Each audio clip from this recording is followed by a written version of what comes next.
Hello, welcome back to another section of Three More Words by Ashley Rhodes Corder.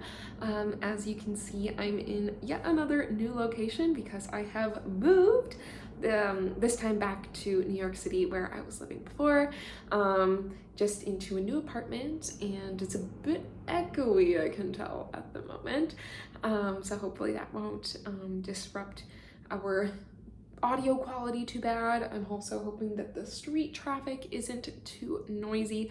Perhaps I will record from a few different places in the apartment as we get settled here, just to find out where our best filming location may be. But for now, we are continuing with Three More Words. We've got about 3 more sections to go before we finish her up. We're on chapter 14, if you've been following along since the beginning, and if not, if you're just joining us, first of all, hi, welcome. But you can start from the beginning just by going back a few videos and finding the start or wherever you happen to be and getting caught up until this point. So, without any further ado, let's get the talking out of the way. Chapter 14, it is page 217, and let's get started. Losing and winning. Once you bring life into the world, you must protect it. We must protect it by changing the world. Elie Wiesel.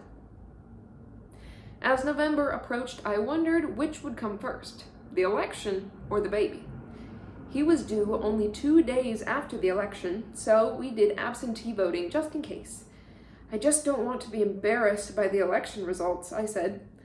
Latvala's last opponent got only 36%. If I do better than that, I'll be happy. On election night, I was transfixed as my numbers jumped from 50,000 votes to 75,000 in an hour. Jack Latvala was still ahead, but the margin wasn't substantial. More worrisome was the cramping in my back. Could this be the start of labor? When the final results flashed in green on the television, I had 93,296 votes. That was a huge amount considering my opponent's wealth and status. I had a solid 42% of the votes, far more than anyone had imagined.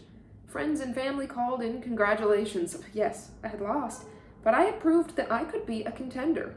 The next time I run for office, I could win. Eric and I both wanted as natural a birth as possible. We found a local medical group with 2 midwives who work in conjunction with 2 obstetricians. One of them, Darlene, had studied under our family friend Ruth Wilf at the Frontier Nursing University. We had done a lot of reading and watched documentaries on birth. However, between my classes, travel, the foster children, and the election, we had not been able to squeeze in childbirth classes. In the last weeks, we found a local doula to give us a crash course at home. Our plan was to stay home as long as possible because the hospital was only 15 minutes away. I had a scheduled checkup one day after my due date. I had gained only 30 pounds during my pregnancy thanks to my lap band, but one of the other doctors had worried that my belly was measuring too small. Darlene listened to our little boy's heart. He sounds fine, but let's get an ultrasound. Darlene watched the screen carefully. Is he okay? Yes, but I want Dr. Rees to check something. I could see the baby moving, therefore I tried not to panic. Darlene came back after consulting with Dr. Rees, and she helped me sit up on the ultrasound table. You know, we've been monitoring the amniotic fluid, he said. Today, there's almost no amniotic fluid in the pockets around the baby. Darlene rubbed my back. That means you are going to have your baby today. But I was taken completely off guard. This was supposed to be a routine checkup, and Eric wasn't even with me. I'm not ready. I haven't made plans for my other children. I don't want to scare you unnecessarily, she said, but oligohydramnios, the technical term for this condition, requires immediate delivery. You need to go to the hospital right away. Does this mean I'm having a C-section? I asked with a tremulous voice. Not necessarily, but we will need to induce you. Do I have time to go home first? I asked. I need to pack and make arrangements for our foster children. We really would prefer for you to go straight from here to the hospital, and I'll meet you there, Darlene said. I stayed around for a few more instructions, which I barely heard. I felt like I had come to swim a few laps in a gentle pool, but found myself pulled out to sea by an undertow that I couldn't overcome. The minute I got out of the elevator, I called Gay. I'm having the baby today. I started to sob. Gay and Phil had been part of the natural childbirth movement in the 1970s and had produced a series of films on birth and breastfeeding. Gay had attended many births and even delivered a few babies, and so I was counting on having her by my side during labor and delivery. Are you in labor? She asked. No, it's low amniotic fluid. They said the baby has to be born today or something bad could happen to him. Hold on, honey. If that were true, you would be in an ambulance. Let me get Ruth's opinion. Meanwhile, go home and get ready to go just in case. Really? I asked timidly. I haven't even shaved my legs. Do whatever you have to do. Phil and I will meet you at the hospital. I rushed home and filled Eric in. We contacted his parents and our standby babysitters who could stay at our house over the next few days. Once we knew our foster kids had coverage and our bags were packed, we headed to the hospital. What did Ruth say? I asked Gay the minute she walked into my birthing suite. Not to panic. You don't have any other risk factors and you are full term at 40 weeks. It's a more problematic issue when you're overdue. I don't know what to do, I muttered just as Darlene arrived. We had a meeting after you left, Darlene said. I told the doctor how much you wanted a natural birth. She told me about a stress test to check on the baby before a final decision and then left the room to write up the orders. I wanted to labor at home, I said mournfully to Eric. He looked around the birthing suite. At least this place is probably quieter than our house. The room was huge, with a view over the bay. There was a sofa bed and comfortable chairs for family members and a private bath. Gay pulled back a curtain. Ta-da! Oh! Tears flowed when I saw the baby's station and bassinet. A nurse came into the room and handed me a gown. When you are ready, get in bed and I'll get you prepped. Showtime, I thought wryly, with the worst case of stage fright I'd ever experienced. Eric was busy on the phone organizing his parents to pick up the foster children and the 3 friends who had volunteered to stay days or nights while I was in the hospital. Luckily, it was a Friday, and everyone was available that weekend. You okay, honey? Phil asked. It's weird to be lying in a hospital bed when I feel fine. I know you're disappointed, Gay said. I feel everything is out of my control, and you know how much I hate that. What else is worrying you? All these books say induction is the slippery slope that leads to cesareans. Gay was uncharacteristically silent for a few beats. I know many of your friends have had cesareans after scheduling inductions for convenience, but this situation is different. Darlene came in and checked that the monitors and IV were in place. I'm going to give you something to ripen your cervix gradually. The next part was slightly uncomfortable. You probably won't go into labor for about 12 hours. I looked at the large clock on the opposite wall. It was just past 2 in the afternoon. After an hour, I vented. I hate lying here attached to all these machines. I feel like a corpse waiting to be dissected. Sorry, babe, Eric said. Whoa, I called out. Is this a contraction? What does it feel like? Eric asked. Like pain.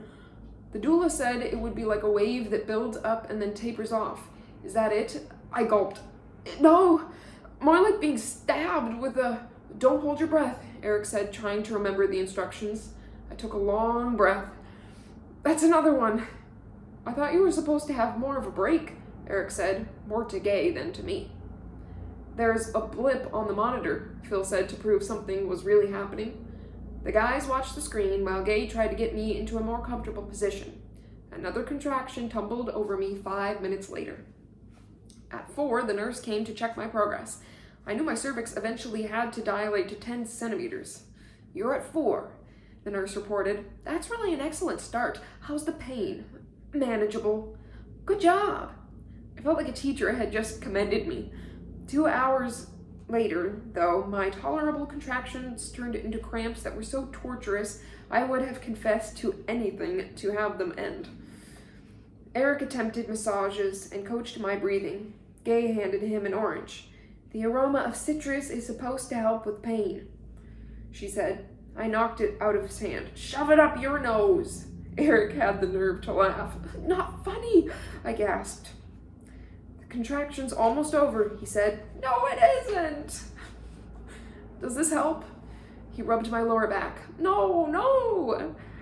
Darlene arrived. Let me check you, she said softly. I panted and clutched the sheet through the exam.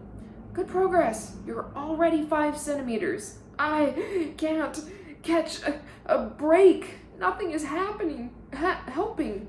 I want an epidural, I said as the pain started to crest again. Eric was rubbing my shoulders. You said you didn't want one. How did I know what it was going to be like? I murmured. But I had told him to stand firm if I caved, mostly because I had been terrified of the long needle in my back. I'd never, however, imagined such intense, excruciating, continuous pain. So, shall I call for an anesthesiologist? Darlene asked. Yes! I no longer cared whether anyone thought I had wimped out. I couldn't take this pain, which felt like I was being torn internally and never eased completely. Kind of is. The prick of the needle, too, actually, because the first did not numb one side of my body, was nothing compared to the searing contractions. It's magical, I sighed, when moments later the agony completely subsided. Darlene turned down the lights. Okay, Ashley, try to get some rest. She turned to Eric and pointed to the sofa. There are pillows and blankets in the closet. Gay and Phil met Eric's parents, Sharon and Rob, in the waiting room. Jasper and Penelope were also standing by. The Smiths tiptoed in to see me. I was just stirring. They wished me well and ducked out again. The hospital had a rule that only 2 people, not including the father, could be in the room simultaneously. So Gay and Phil came back in. You're doing great, hon, Gay said. You want something cool to sip? Eric asked. Are there any of those ice chips left? I'll get some from the nurse, he said before leaving the room. Just after he departed, a nurse came in to check on my progress. Oh, goodness, you're ready to push? She cried. Phil, get Eric, Gay said. A lot seemed to happen at once. Lights flicked on, the bed was repositioned, and all sorts of equipment, including the baby bassinet, was rolled near me. Darlene made an adjustment to reduce the epidural medication, and suddenly I felt a long, tumbling wave rolling through me. Phil was stationed at my head to film the birth. Eric was on the other side supporting me, and Gay was helping me keep my legs in position. Anyone else you want in the room? Darlene asked. We are already at the limit, Eric said. I'm the boss now, she said with a laugh. You want us to get your mother from out there? Ash? He asked. I nodded. That'd be great, I said. I tried to follow the instructions to push, but apparently I wasn't making enough progress. Darlene insisted I get into various positions to help move the baby down. More people were called, including someone for the baby and Dr. Rees, who I later learned had been standing by in case I needed an emergency cesarean. A nurse put me on oxygen. Darlene helped me turn on my side, and Dr. Rees used his skill to help get the baby into position. Then Darlene took over for the delivery. I didn't care who was in the room, or that Gay and my mother-in-law were holding my legs up, or that Phil was filming, or that the machines were pinging. Suddenly, Sharon, who was usually reserved and quiet, shouted, There he is! There he is! The baby, almost there. A wave of energy coursed through my body as I pressed down with all my might. Look, Ashley, Darlene said. She lifted our son onto my chest. Eric reached around to steady the baby. Phil filmed his first breaths. Eric kissed me. Ethan, right? Yes, Ethan Philip Smith. And he's just perfect.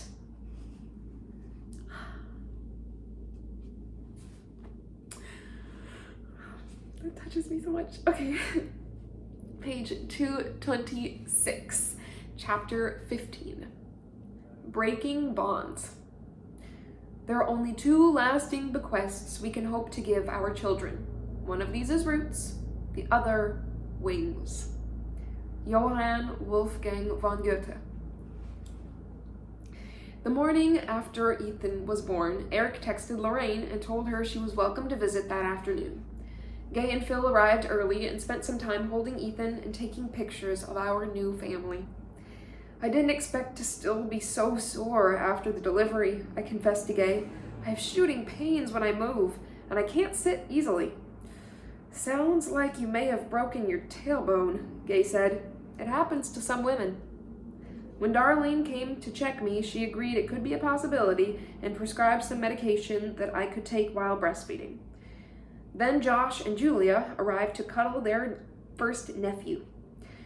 Everything will go better if I'm not here when Lorraine is, Gay said, grabbing the backpack she used as a purse. I intimidate her. You intimidate most people, Josh said with a grin. I took a nap while Eric called more friends and family. Julia saw Lorraine and Autumn coming down the hall and stopped them at the door. Ashley's resting. Let's go have a coffee until she wakes up. I can't wait to tell Ashley how well I've been doing, Lorraine said. I've been sober for a year this month. Today's my anniversary, actually, and now I'm a leader in my Alcoholics Anonymous group. Julia congratulated her on her achievement. When do you think I can see Ashley? We left a new puppy at home. I got him for my birthday, Autumn crowed. I'll be 13 next week. And now you're also an aunt for the first time, just like me, Julia replied. Josh cracked open the door to see if I was awake and then signaled for Lorraine and Autumn to come in. Autumn carried a huge stuffed animal that was longer than my hospital bed, and Lorraine gave me a gift bag which held a Harley-Davidson onesie and matching cap. Aw, I said, his first biker gear. Aw, Lorraine mimicked, but more sarcastically. Is it too redneck for you? No, it's really cute, I said, but she still seemed annoyed. She mistook my physical discomfort for a lack of interest. Lorraine held Ethan. He looks like a Rhodes. Can I have a turn? Autumn asked. I don't think that's a good... Lorraine started. Just sit in a chair, Eric said kindly. I'll hand him to you. Autumn glowed as she stared down at her nephew. Well, Lorraine said, I was worried because she can be clumsy. Besides, she continued, we have to get back to your puppy. Autumn handed Ethan to Eric. Lorraine hovered over the transfer. He's so beautiful. Tears welled up in her eyes. I never thought I would be lucky enough to see this, she said. I'm sorry I made so many mistakes. She reached for her purse. Is it okay if I take a few pictures for the family? Eric said, sure, but please don't post them on any social media sites. Whatever you say. When she left, I said, that came off better than I expected. She looked like she's doing well, don't you think? Hard to know for sure, I said. I don't see or hear from her enough to tell. The media thought that the confluence of my due date and election day made for good copy. So many articles about me mentioned my pregnancy. Luke might have also seen a post on the internet that the baby had arrived, and he called while we were still at the hospital. Hey, what's new? He asked. You're an uncle. Yeah, cool. I'm going to vote for you, and I can pay other people to vote for you. That's not legal, I told him, and the election is over. I started to tell him the baby's name, but he cut me off. You should have told me about the election sooner, because I could have paid for your whole campaign. Then he said, oh, gotta go, and hung up. When I got off the phone, I told Eric about the disappointing conversation. Well, don't worry, Eric said. Our son has plenty of family on all sides to balance the scales. Ethan Phillip was both our first and our 13th child. We had briefly provided respite for other foster children, and we thought we knew everything about babies, but discovered we knew nothing. Plus, we had underestimated how much more time this homemade baby would take. We had parented 3 infants, Lance, Dakota, and Skylar, but we were able to get them sleeping through the night most of the night shortly after they arrived. Ethan was up every 2 hours and sometimes more frequently. Nursing didn't come naturally to either of us, and so I ended up with an exhaustive pumping schedule. All the complaints doctors said would go away after birth still remained. My fractured tailbone hurt whether I was sitting or lying down, and my postpartum hormones allowed me to indulge in a pity party. Still, while I bemoaned my physical aches and pains, I was also thrilled at Ethan's every burp or smile. Breastfeeding was important to me. Gay had breastfed both her sons, and Eric's mother also nursed her 4 children. I knew this was the healthiest, most natural food, and that it held endless benefits for the baby and me. Ethan, though, had not read the memo on what he was supposed to do and refused. And I do mean adamantly refused to latch on. Was it possible my baby was rejecting me, or was I doing something wrong? Early on, nurses came in and out of my postpartum room, each with their own set of instructions. The lactation specialist was called, but Ethan didn't appreciate her prodding. I was hooked up to a breast pump because the sooner my real milk arrived, the more interested the baby would be. In the meantime, he was given a bottle with what little I did produce. Just after a late dinner, a nurse came in and claimed our insurance was only giving us a few more hours before we had to be discharged. Since Ethan wasn't feeding, they said I would have to give him a bottle of formula or face leaving my baby behind. What? I begged the lactation specialist to rent us the hospital-grade breast pump, but she said she didn't want to do the paperwork. I called Eric's mother, and Sharon somehow found a place to buy a good pump at that late hour. I was overcome with gratefulness for having his parents in my life. Most people don't know the feeling of thinking you are never going to have anyone to permanently love or support you. It is because of this that I appreciate the tiniest gestures. Gay told me that Blake, her older son, refused to nurse for the first 5 days. Her pediatrician sister, Robin, reminded me that her first son was also a slow starter. Plus, she talked about the myriad of patients she counsels on breastfeeding and encouraged me to continue. I called La Leche League, but nothing they suggested worked. I found a private lactation specialist who also could not get the youngest member of our team to do his part. There were times when I had 2 or 3 women manipulating my baby and breasts at the same time. I remember once when Eric came into the room, he wasn't sure where he should or shouldn't look. All the massaging and pressing was embarrassing for someone like me who is very private about her body. Growing up with so many strangers in foster care made me very modest. I also realized one reason why I didn't know a single other former foster child who had breastfed their babies. You don't end up in placement unless you've been severely abused or neglected, and some of those women had endured sexual abuse. Now I saw how exposed you feel during childbirth, postpartum, and breastfeeding, and could understand that any of these situations could cause these women post-traumatic stress. "Eric!" I shouted one afternoon. He came running at the sound of my terrified voice. "My breasts are bleeding." The pump was not as gentle as a baby, and I have the classic redhead's fragile skin. He brought ice packs and sympathy. "Babe, you don't have to put yourself through this," he said. "We've given formula to all the other babies, and they've thrived. I want to do this for Ethan. I need to. Then how can I help?"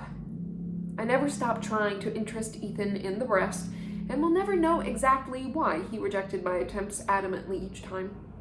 Still, I determined he would only have my milk for as long as possible, and it turned out I was an excellent source of dairy. I produced so much milk that we had to buy an extra freezer just to store it all.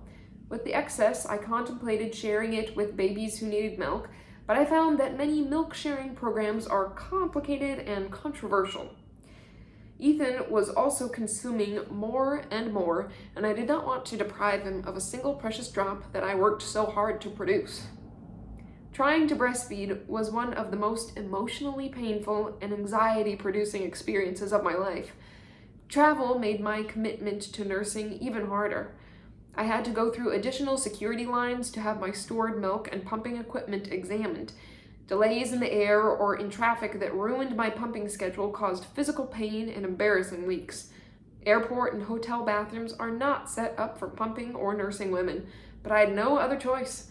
And those after-speech huggers, I couldn't push them away, but I cringed when they pressed against my hard, swollen chest and I prayed that they would stay dry. Because I still couldn't sit comfortably enough to drive, Eric did the transporting.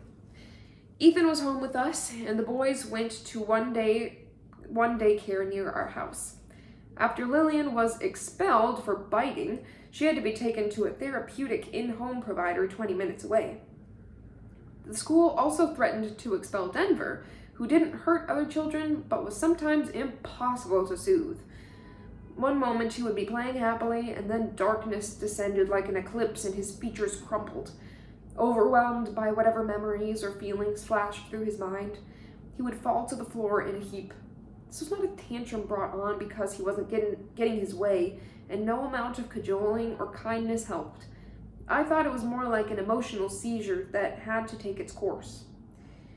"I think he remembers the day he was hurt," I said to his therapist, who had never witnessed the meltdowns. "You can see the fear in his face." Tiffany didn't know who had fathered Denver. There were many men tested, but Jude, who never even knew Tiffany had had a baby, won the DNA lottery. "I was already with someone else when I found out I was pregnant," Tiffany complained. "I assumed the baby wasn't his." Jude turned out to be a nice guy with a clean record. "I want to do the right thing," he told the agency. He lived with his parents and was caring for an 8-year-old son from another relationship. After a few visits, he asked us about Denver's bizarre behavior. "It's like one minute he's happy and the next someone tasered him. Why does he fall and cry and act like a monster is attacking him?" Jude asked. "I don't know what to do." "What have you tried so far?" I asked. "I just sit down next to him so he knows he isn't alone." "That's what we do. You can't force him to stop, but eventually he does." "I guess that's just what happens during the terrible twos. My mother says he'll outgrow it." Because Jude and his older son lived with his parents and all the supervising workers said they were supportive, we encouraged Denver's case manager to let him move in with his father as soon as possible. State law requires 6 months of follow-up, so we knew they both would get additional counseling. We were sorry to split the brothers and agreed to facilitate visits, since Denver's father did not feel like he could handle both boys on top of his other son. November had been a momentous month. First came the election, then Ethan's arrival, followed by Eric's 31st birthday a few days later. We introduced Ethan to everyone at a large Thanksgiving feast with the Smiths and the Quarters in Crystal River. I also had to finish all the coursework and papers for my MSW. I officially graduated in December, but was asked to give a speech to my graduating class in Los Angeles in May. By New Year's, Denver had moved in full-time with his father. We had been concerned about Lillian's reaction to Ethan, but she was never curious about where this baby came from, and she never approached him, talked about him, or wanted to touch him, which was just as well, because we were never sure when or if she was going to have another infectious outbreak. We considered her disinterest a blessing. Lillian always returned from daycare ravenous. She couldn't wait to jump on the stool at our kitchen counter and munch the treats I had waiting. One afternoon, she was chewing cheese and whole wheat crackers. When she finished, I removed her bowl to exchange it for her dinner plate. This set her off like a screaming firework. She maniacally kicked her legs and went flying off the stool onto the tile floor. Eric heard the crash and came running. "Is everything okay?" "Whoa," Lillian said. Eric kissed her head. I came out from the kitchen and brushed her off. She was laughing because Loki was licking crumbs of crackers off her fingers. She climbed back onto the stool and I handed her another slice of cheese. Though she was acting fine, as a precaution I called my Aunt Robin to ask for a concussion checklist just to be safe. The next morning she woke up with a huge bump over her left eyebrow. I followed procedure and photographed her from several angles, then wrote up an incident report to all parties to the case. When we took her to school, we told them what had happened. It was just a matter of time before she hurt herself with one of those tantrums, her teacher said. By the following day, the bump had drained, resulting in a black eye. The day after that, the bruising blossomed across her nose and darkened the other eye as well. We kept everyone informed, and the workers simply said they appreciated the updates. But then, later in the week, police and our agency director, Maya, were waiting for us in our driveway as we returned from picking up all the kids from their various schools. 2 patrol cars idled with lights twirling at the end of our short street. I wondered what our neighbors and one a pastor and one a retired teacher would think was going on. Lillian had a visit with her mother and grandmother today, Eric said, rolling his eyes as we got out of the car.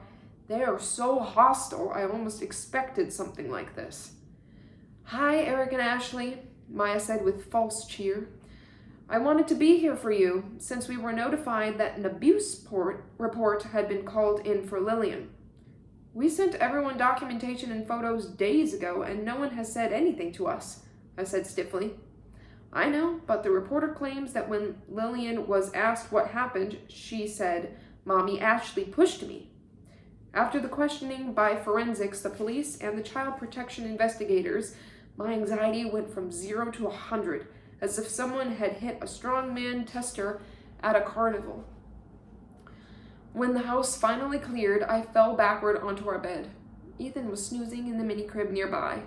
If they believed I was guilty of child abuse, they could remove not only Lillian and Skylar, but Ethan as well. My head pounded with the possibilities. I knew how the system worked. The more I protested, the more they would believe the child. I tried to calm down and think my way out of this web. I should take Ethan to my parents' house, Eric said. They claimed Lillian walked them through the incident and pretended to fall off the stool and bounce right up. She didn't mention my name once. So unless someone wants to blow this up, it should fade away. The investigator said we didn't have anything to worry about. I tried to believe my words, but my anxiety continued to escalate. I felt my face flushing with nervous heat as I recalled being awoken in foster care and questioned by a policeman. How could the Mosses get away with obvious child abuse while Eric and I were being put through hell when we were utterly innocent? I had a flash of clarity and doubt. Was I dooming myself to relive my life over and over by staying in the system one way or another? Maybe it was time to close that door and lead a nice, normal life with my husband and baby. When Maya called, it was as if she had read my mind. There have been changes to Lillian's case plan, she said. The judge wants all the children reunified with the mother. But she didn't protect any of them, I said in shock. The oldest boy is already with her, and Lillian is going to be placed with her younger brother. But, I sputtered. I thought the brother was even more severely disturbed than she is. Even though I felt the weight of responsibility for her was being lifted, I was appalled about her being back with the same parent who let her get molested. Isn't there another solution? I asked weakly. I know how you feel, Maya said, but it's out of my hands. I spent the next few days putting Lillian's life book and photo album in order, amazed how much she had changed from the zonked-out lump to the chatty child. There was so much more we could do for her, but having Ethan altered the stakes. Just the thought of his name being included in any kind of police report made my skin crawl. Lillian still weighs heavily on my heart. How could the state reunite her with her troubled brothers and then her neglectful mother? Maybe the mother had allowed men to have sex with her children for drugs. Why didn't someone investigate and prosecute that? It felt like protecting Lillian was never the true priority. Despite how much Maya and Bonnie fought, no one listened to their professional recommendations. The day we kissed Lillian goodbye, I tried hard to banish those nightmarish thoughts, but they continue to this day. That's the end of chapter 15. We'll get a little bit into chapter 16 here. Blowin' in the Wind, page 238. Our siblings push buttons that cast us in roles we felt sure we had to let go of long ago. The baby, the peacekeeper, the caretaker, the avoider. It doesn't seem to matter how much time has elapsed or how far we've traveled. Jane Merksey Leader. A few weeks later, Phil called me with a bizarre story. Guess who was just here? Blake, I said, because he sometimes surprises the family when he is in the area on business. Close, another brother. Josh is already in Crystal River, but it couldn't be. Luke? Yes, you should have seen him. He was dressed in a black suit, black shirt, spit-polished patent leather shoes. At first I thought he was a Jehovah's Witness. He claims the suit was Armani. Did you take a photo? Sure, I'll send you one in a second, Phil said. He asked if I recognized him, and after a double take, I knew him at once. He still had that crooked grin. He was dressed nicely, but there was still something off about his whole look. Why was he there? He hasn't been to our house since he was first adopted by Ed. He said he was in the area to see an orthopedic surgeon. He'd been hit by a car while driving his motorcycle and had already had several surgeries on his leg. He showed us his scars. How recently? Over the past few years, I received infrequent texts and calls from Luke, usually in the middle of the night. He was in the hospital. He was in an accident. He was getting married. He was breaking up with someone. He had been arrested. He was out of jail. Each time I felt compelled to stop what I was doing and rush to his aid, but only for about 30 seconds. Then common sense kicked in and reminded me that I couldn't keep responding to his crisis of the week. He claims to have won more than $1 million in an injury settlement. He bragged he bought 3 houses and is investing in the stock market. Also, he's engaged. Do you think he was telling the truth? He put his fiancée Paige on FaceTime and she showed off the rock on her finger. She said she's in college. Luke could use a smart woman, I said. But what smart woman would want to be with him? The question hung in the air as we each silently filled in. Luke bragged about giving a lady at the mall $10,000 in cash for a charity for hungry children. Really? I scoffed. I told him he shouldn't be giving away his money without knowing more about where it's going. At that point, we were standing in our driveway, and he asked what we were working on. Just making conversation. I mentioned the film we were doing about hunger in Africa, and you're not going to believe this. Luke reached into his jacket and brought out a wad of $100 bills and handed it to me for the film. You're kidding! I told him that it was a nice gesture, but that wasn't the way to go about investing in projects.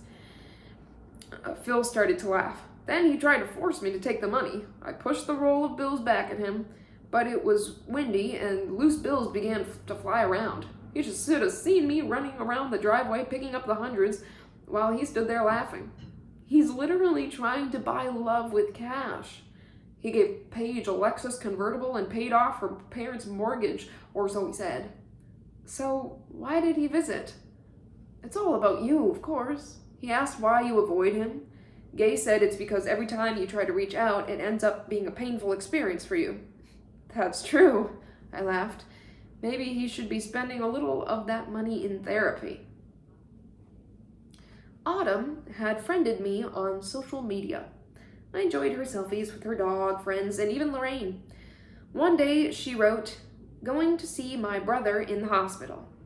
I texted Lorraine, "What's up with Luke?"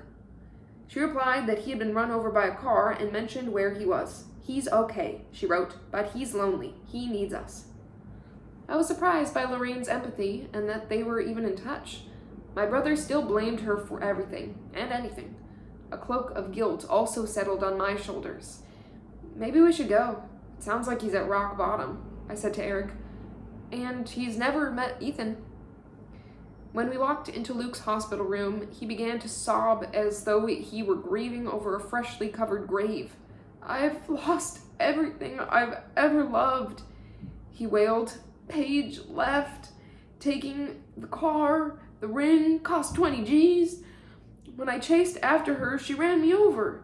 He gritted his teeth in pain. "Broke my bad leg again. Serious bone infection, could lose my leg." "I'm so sorry," I said, carrying Ethan to his bedside. "Is that my nephew?" he asked. Ethan was only a few months old and giggled when I tickled his belly, but Luke changed the subject back to himself. "The bitch still has my power of attorney." "You had better call your lawyer," I said. "Did Phil tell you I have money?" "Yes, I'm happy for you." Do you want me to buy you a house? Luke, I don't want your money. I came because I wanted you to meet Ethan and to see how you're doing. He really looked at the baby for the first time. Ew, are all babies that ugly? It was just like Luke to say something unpleasant and hurtful. That was rude. I don't have anyone, just a ton of money. What about Ed? Eric asked. He only cared about the money. He still gets monthly checks from me. But you're over 18, I said, although I didn't trust anything he said to be true. He claims I live there, and so my trust fund checks go to him. Where will you live when you're discharged? Eric said. I'm staying with Angel, the lady who runs the stables where I used to take riding lessons. Does she ask for rent? I asked. I take care of anything they need because she's done so much for me. Luke, she wants a piece of your pie just like Paige and anyone else who knows what you have. Well, Angel did hit me once, he bragged. She's married. Hit on me once. She's married. She's always complaining that her husband is a jerk. Ethan started to fuss. I took him to the window to let him see the rain making interesting streaks on the window. I wasn't sure how much of my brother's story was true, but it seemed like he needed some guidance from someone who didn't want anything from him. Maybe I could help him become less dependent on the leeches who were sucking him dry. Ethan, who had calmed for a few minutes now, let out a wail which was our signal to leave. See you soon, I said at Luke's bedside. Yeah, he said and mumbled something that indicated he didn't believe me. Lorraine called a few days later. I figured out something about your brother, she said. He needs a purpose in life. I could get him an apprenticeship with some Harley guys. Do you think he might go for that? He's got to get out of that situation and away from those people. Sure, why not try it? Luke called me later that day. Lorraine said I can go to her place when I get out. That might be a good idea. After a long pause, I said, I'll go with her to pick you up. The next day, Lorraine met me at a shopping center not far from where I lived, which happened to be the halfway point in her trip. Eric and I were very private about our address for fostering and other reasons. Hi, Lorraine said as I got into her front seat. Pretty weird, huh? I nodded. This was the first time I had been alone with her since I was 3 years old. I plugged in my GPS to help find Angel's home. Lorraine was driving a friend's car because hers was having tranny trouble. It started to drizzle and I had to help her find the windshield wiper controls. How's the baby? She asked. I started to say something about Skylar's first words before realizing she didn't know about him. Ethan's teething, I said. Oh, poor baby. She was thoughtful. You ran a fever, but never cried. Just like Ethan, I thought, reveling in the genetic information, the first I'd ever had linking Lorraine to the baby.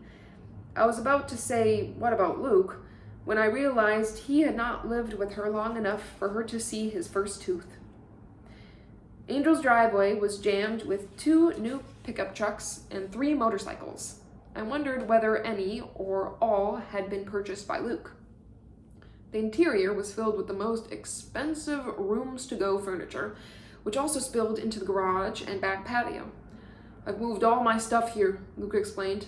I've got a pool table and a hot tub and 2 more TVs and nowhere to put them. Want them? I wasn't going to accept anything that put me on Luke's list of takers. Angel was dressed in 2 tight black jeans and a low-cut blouse. She wore elaborately tooled cowboy boots. Luke shifted his feet. Come see my room. A huge carved bed frame took up almost all the floor space. He lifted a stack of files and threw them on the bed. This is my legal pile. I want you to read it. He grabbed a shopping bag in the closet, dumped out some sneakers, and started to load it up with the paperwork. Angel stood in the doorway. Leave that there, hon. I want Ashley's advice. I'll go over them with you again when you get back. Luke's eyes shifted from me to Angel. If I moved in to take the bag, I would have been marking a line in the sand. Angel shot a warning look at Lorraine that said, Where the hell have you been, lady, when I've been picking up the pieces? Here's my card, Angel said to me. Call or text if you have any questions or problems. She gave me a sly smile that indicated she would be needed sooner rather than later. We drove out to the main road. "Stop at the 7-Eleven," Luke shouted. Lorraine pulled in. "Need a drink," he said. I went inside to the restroom and Lorraine got out to smoke a cigarette. When I returned, Mother and son were standing in front of the soda cooler discussing the merits of Mountain Dew versus Monster for a quick caffeine buzz. "What do you want?" Lorraine asked me. I chose a bottle of water and she paid for all 3 drinks. To an outsider, this looked like just another family outing, not the first reunion in Luke's life. When we got back in the car, Luke stumbled from one topic to another, hardly taking a breath. "My leg, 3 antibiotics, another lawsuit, the tires. My lawyer can't get the electronic part for his BMW. Ed sent me a bill for painting my room because he had to replace the drywall. I mean, how can you ask your son to pay for repairs to a house he bought with his money? Yum, barbecue ribs. Could go for some right now. I'd rather have a Bud Light, cool blue lighting under that rice burner." I listened as if I were the social worker trying to make clinical sense of his manic mouth. This felt more like supervising a family visit than being with relatives. "I'm hungry," Lorraine said when we got back to my car. I pointed to the restaurant Eric and I frequented, hoping I wouldn't run into anyone we knew. Luke asked for a triple burger, fries, and a Caesar salad. My stomach was in knots, so I just ordered soup. Lorraine wanted fried chicken. After a few bites, Luke said, "That car trip made me sick." He took a teaspoon and started to taste my soup without asking. "Gross!" He gagged and headed for the restroom.